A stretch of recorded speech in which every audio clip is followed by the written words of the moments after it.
ดี๋ยวจะมาใส่หม้องมันเริ่ม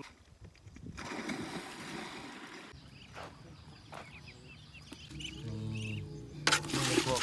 ปลาขาวคือเก่าปลาขาวปลาจาดเนี่ยปลาจาดจะปลายังแหละปลาจาดเลยน่าแล้วมึงก็เรายืนกัน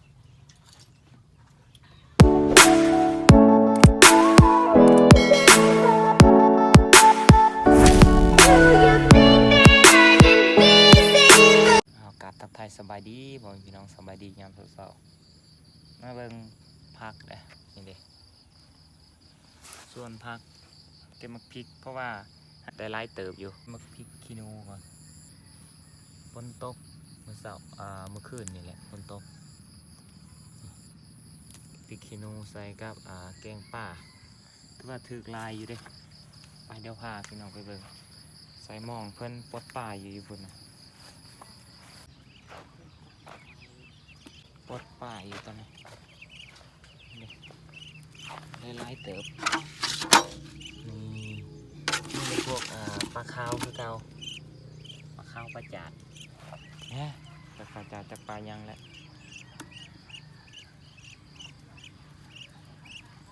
ปลาหน่อยมองฮัตโปแดดออกเลย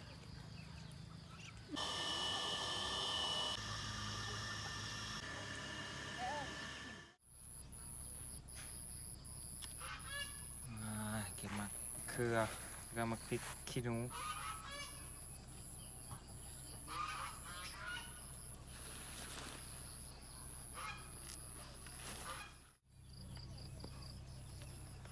จะเห็ดกลางแดด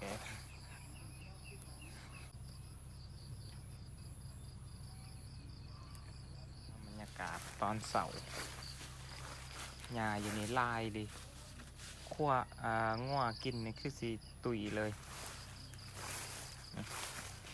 ป๊อดเอาเลยดิเอาเลยมันหักได้เดี๋ยวสิเก็บเอาทุนดอกแคบ่ยังดอกยังเหิน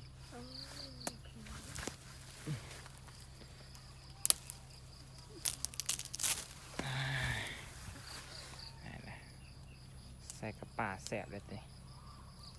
แสบแห้ง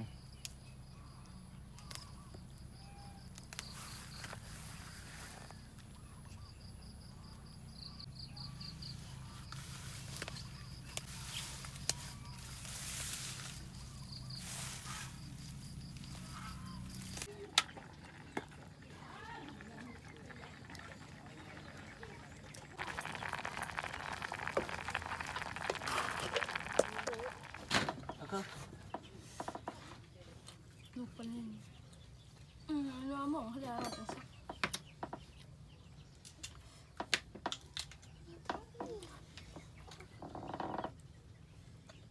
แกมันจะติ่งไงปนาเบื่อเจมโอเคทำงานชาวปนาให้จ้าเดี๋ยวน่าแล้วมึงก็เรายืนกันปนาให้จ้าตีเบื่อเจมสักน่าสาวนะ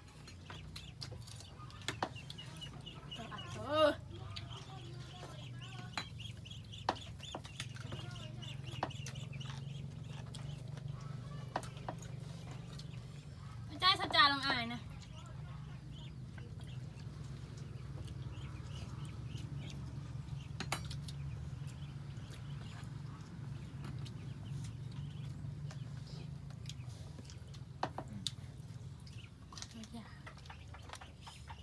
อยากจะเหมือนกึก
าใจให้จ้า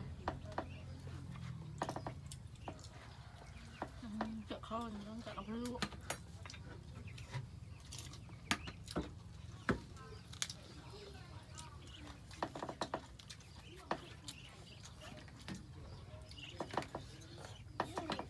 จ้าเดี๋ยวมันฝุ่นเจาะก่อน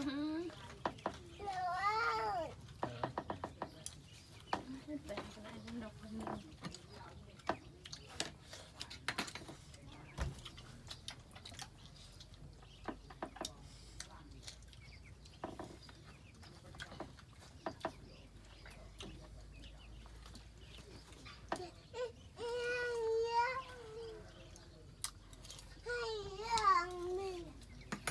ไม่เป็นไร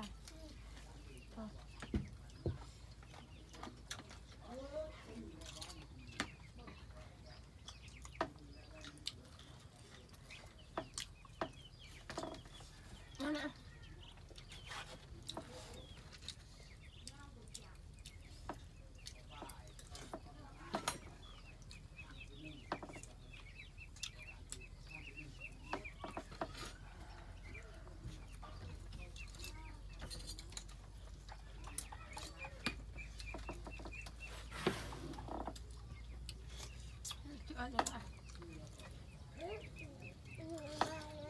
เอาไปปุ่นนี่นะเนี่ยจะอ่อนนะคะเนี่ยยืนอันนี้น้ำร้อน